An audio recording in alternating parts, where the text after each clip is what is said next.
You ask Tiger to calculate. This deals with linear inequalities with one unknown. The final result is r equal or smaller than negative 1.67. Let's solve it step by step. Remove the ones. Though a variable sign changes when it is multiplied by negative 1, its absolute value does not. Therefore, we can eliminate the 1.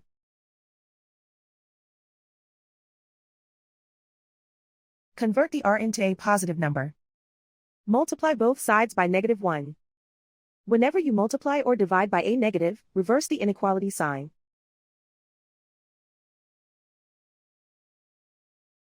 Remove the ones.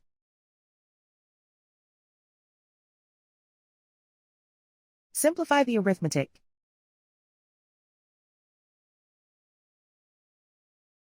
Plot the solution on a coordinate grid. And so the final result is r equal or smaller than negative 1.67.